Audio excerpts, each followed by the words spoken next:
Buenas tardes.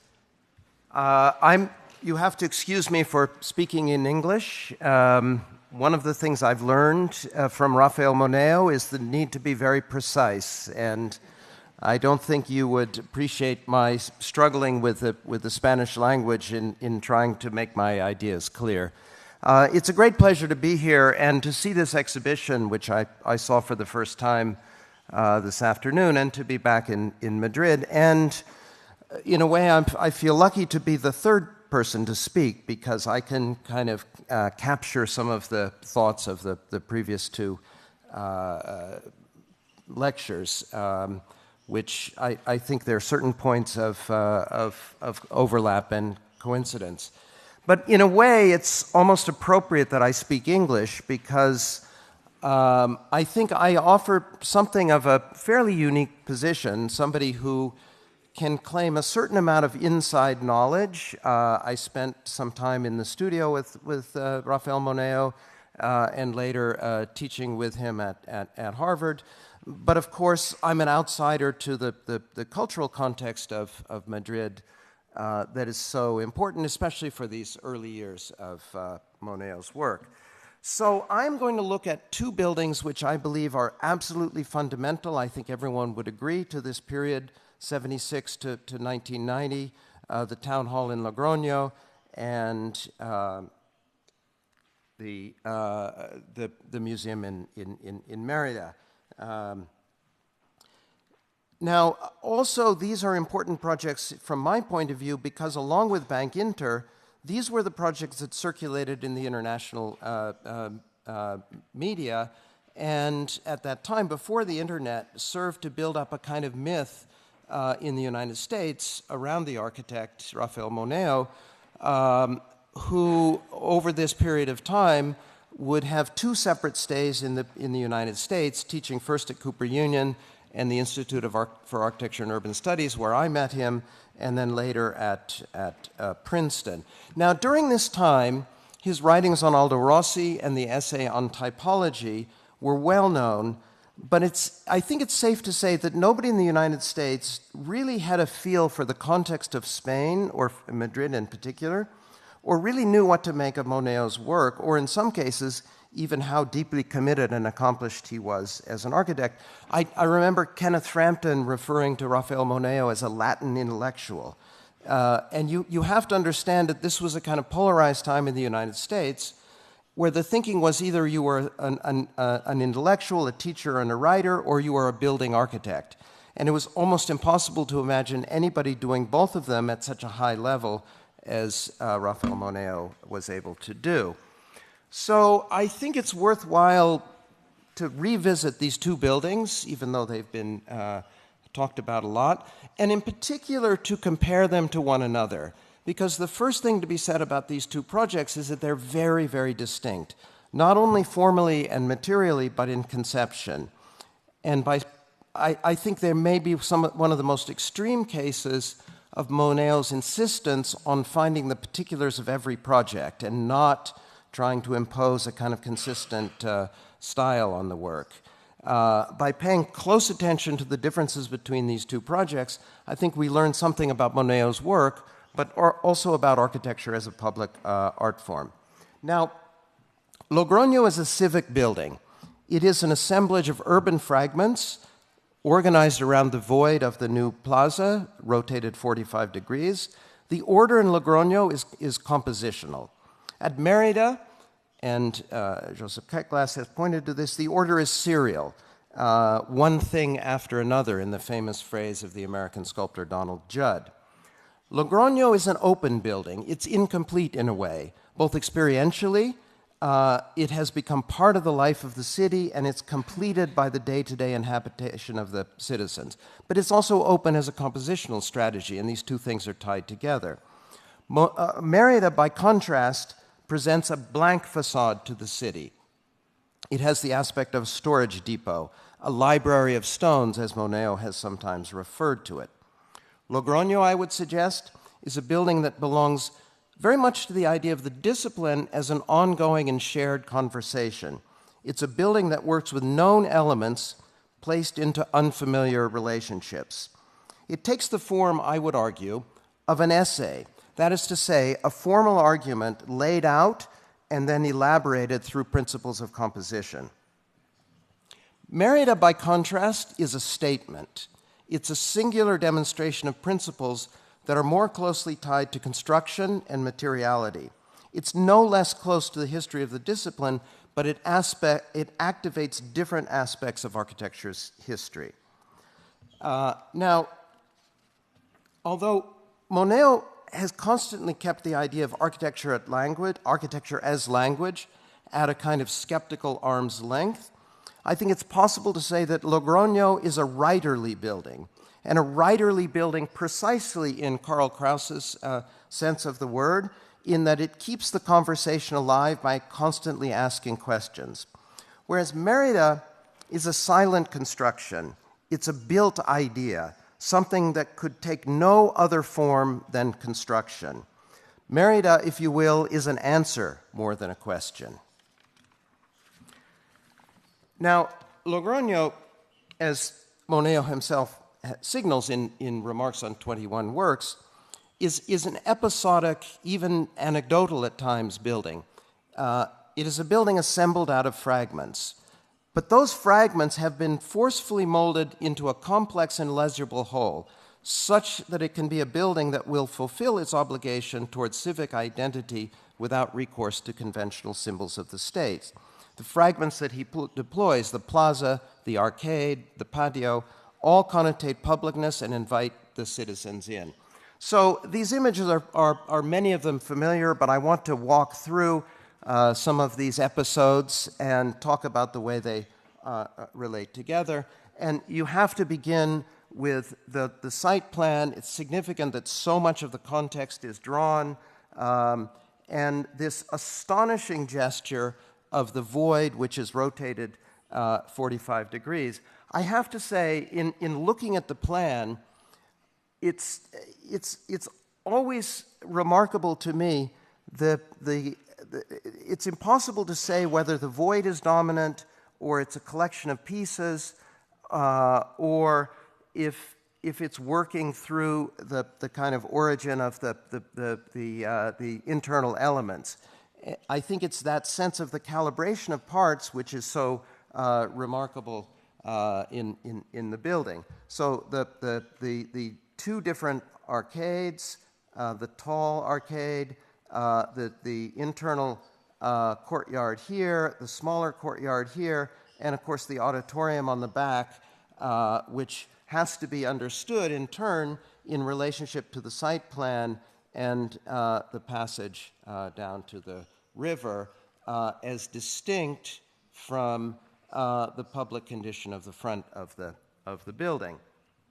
And of course, the way in which the building captures fragments of the city around it, and the way in which those elements that present themselves to the public in turn have a very intimate relationship to the interior spaces of the building, where the public is going to encounter the functions of the town hall. So the larger of the two patios, both of which have the aspect, even though they're interior spaces, they have the aspect of an exterior space.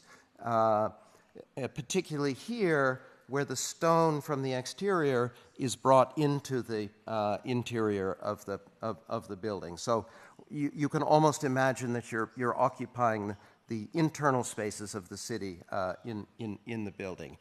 And then the moment here, which is the entry, again, a very long distance to reach that point of entry, which is here between the two wings of the building, and also connecting directly to the undercroft of the auditorium beyond, and again the passage out to the city. So the building functions as a kind of filter for all of the multiple itineraries of the city, and it's a building, I think, again, that can support these moments which seem slightly out of I don't want to say out of character, but where the vocabulary of the building changes, and particularly in particular the figural quality of the auditorium on the back, and of course the fountain by Francisco Gonzalez.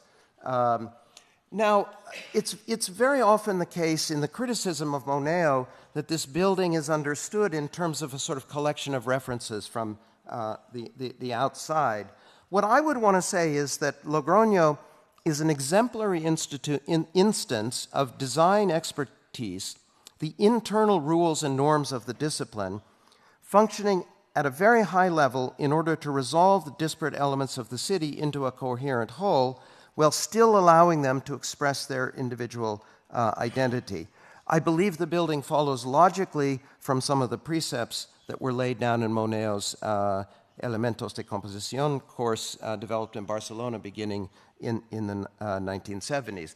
But it can also serve, it seems to me, as a model for the emerging democracy, that is to say, a site in which the individual and the collective can coexist to form something that's larger than the sum of its parts. Now, although the project, the Logroño coincided with Moneo's early visits to the United States, but the project had substantially been designed, I believe, before the first of those visits. But I think it certainly has to be seen in relationship to the background of larger international debates at that time, in particular the importance of the tendenza in Italy. I think I might slightly disagree with Gabriel. I think the still life, yes, but I don't think cubist. I think that Moneo has very little to do with collage. It's much more about, he's not invested in collision or disjunction, but rather, I think, as you in fact describe, in the resolution of the interstitial space between the elements. Let me go back here. On the other hand, and I think it's related to this, Logroño could be seen as an example of Venturi's notion of the difficult whole. I don't think it could be related, let's say, to somebody like Michael Graves and the idea of quotation, but Venturi's notion of a difficult whole, where he writes that an architecture based on complexity and contradiction, that is to say, an architecture that is willing to accept the complexity of the real as it's given to us today, necessarily, again quoting Venturi, requires a special commitment to the whole. Its real value has to be in its entirety or its implications of entirety. This seems to me to be a very good description, actually, of Logroño, less about the episodic references and really more about the whole that they've been formed into. And then, on the other hand, if we want to talk about that relationship to the tendenza to Rossi or Grassi, I would say the connection is at the level of ideas rather than form. Rossi and Grassi seem to want to present the type as stripped down to its absolute essentials.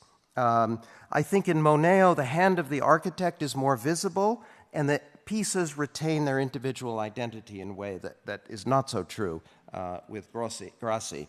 And I think if we recall Moneo's essay on typology, it ends with a rather startling sentence. He writes, the traditional approach, which has tried to recover the old idea of architecture, has largely failed. Thus, perhaps the only means architects have to master form today is to destroy it. So in a way, it shouldn't be a surprise that Logroño is a building made of fragments. Now,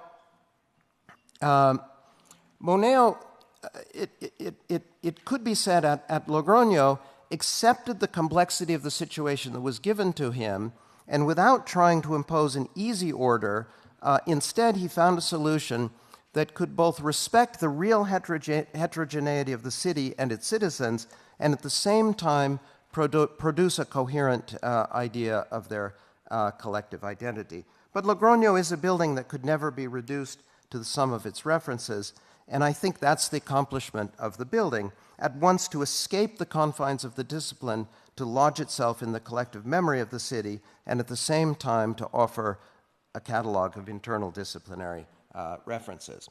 So, if Logroño is a collection of parts, at Mérida, everything follows from organizational and constructional decisions made early in the design process. Logroño is a difficult whole that synthesizes the many into the one. Mérida is a singular building, a definitive statement in contrast to the essayistic construction of Logroño. The radicality of Logroño is the wager: if the city can only give us fragments, it's still possible to bind these together to create some form of coherent civic expression. Mérida is no less radical, but it appeals to different forms of composition, and it foregrounds materiality and construction. At Mérida, Moneo distances himself from this game of disciplinary reference that is so important at Logroño. Instead, measure, interval, light, construction, permanence, and as Gabriel Ruiz-Cabrero has mentioned, time become the major variables of the project. I think in part the decision when faced with a site in ruins, a site which is itself a collection of fragments, it needs, as a counterpart, it needs something more whole, it needs something more regular. And I think you see that in moments like this, where you see the remnants of the Roman road and the connecting bridge, and of course the superposition of the new construction over the ruins.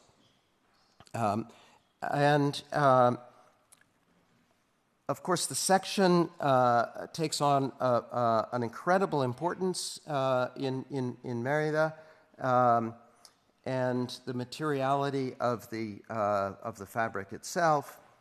And if, again, to bring up this theme of the itineraries, at Logroño there is no single itinerary. The experience of the building is not processional, but rather a series of encounters, a layering of public and private. I would say almost a conscious attempt to undermine the honorific processional character that might traditionally have been associated with a public building, and instead create the opportunity for multiple and often casual encounters. So at Logroño, there's a kind of multiplication of itineraries. At Mérida, as Joseph Ketglas has described so beautifully, there is instead this kind of telescoping of space, the serial progression of one thing after another that could potentially continue infinitely, and which has the implication for a different notion of time. I would suggest that that time is compressed in the long view. It's measured in the act of walking through, and it's extended in the experience of the cross-axis. So the building is, with this very simple organization, is able to deploy multiple notions of time simultaneously.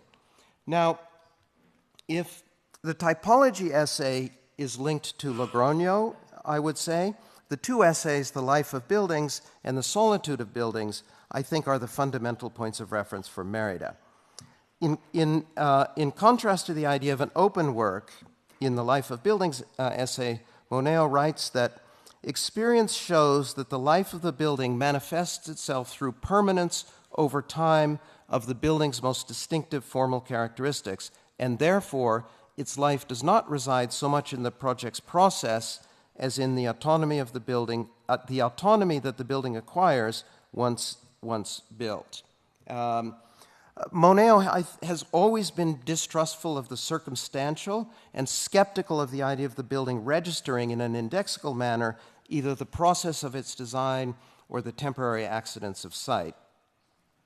If Logroño elevates the circumstantial facts to a new whole, Mérida presents a nearly anonymous condition, a construction which is not so much designed as found, which allows it to simultaneously evoke a deep historical time but also to stand outside of that time as a permanent urban artifact on an equal footing with the ruins.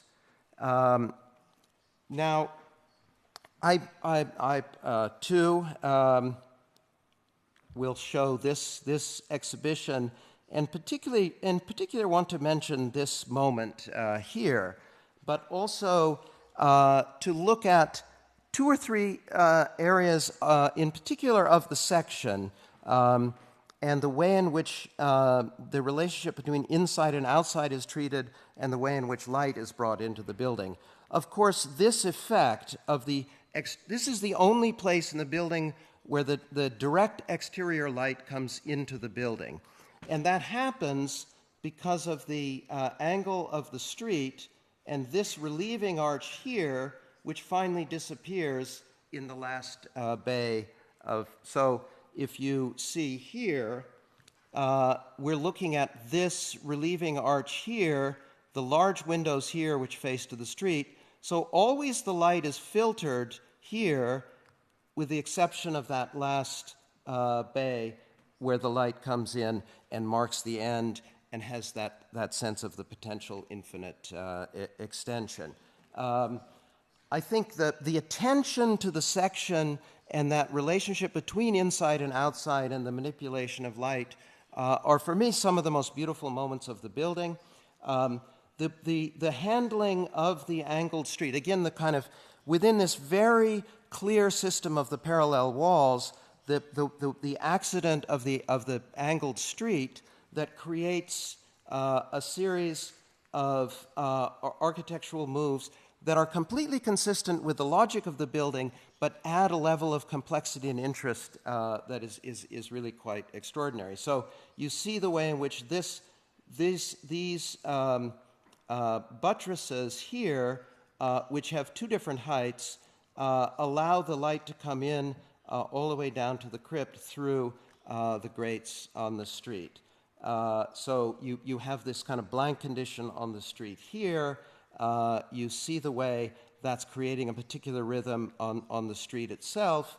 And then here, where the site has sloped, you have a strong light, but here always you have this kind of indirect light.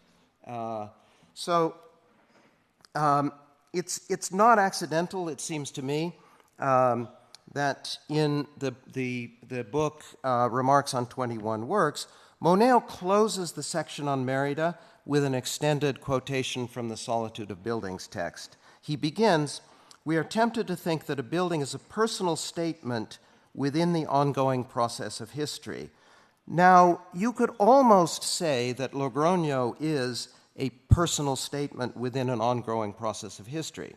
But I don't think you could ever say that about Mérida. The text goes on, "Today I am certain that once the construction is finished, once the building assumes its own reality and its own role, all of those concerns that occupy the architects in their efforts dissolve." He finishes, "Therefore, I do not believe that architecture is just the superstructure that we introduce when we talk about buildings. I prefer to think that architecture is the air we breathe when buildings have arrived at their radical solitude." I have a few more slides. I can just wrap up. So, I mean, that's a good place. Well, maybe just to extend the conversation slightly, 2 buildings towards the end of the period we're looking at. The Davis Museum of Art in Wellesley, that was begun around 88 and finished in 93.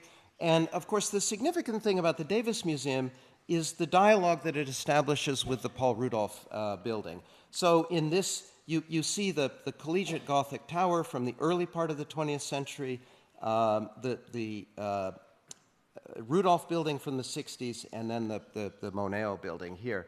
And I think that attention to that Moneo was able to establish a very positive relationship to the Rudolph building, I think in part through this shared interest in the Italian architecture of the 50s and 60s, to a figure like Gardella, and to this close attention, again, to the movement and the interstitial spaces of the building.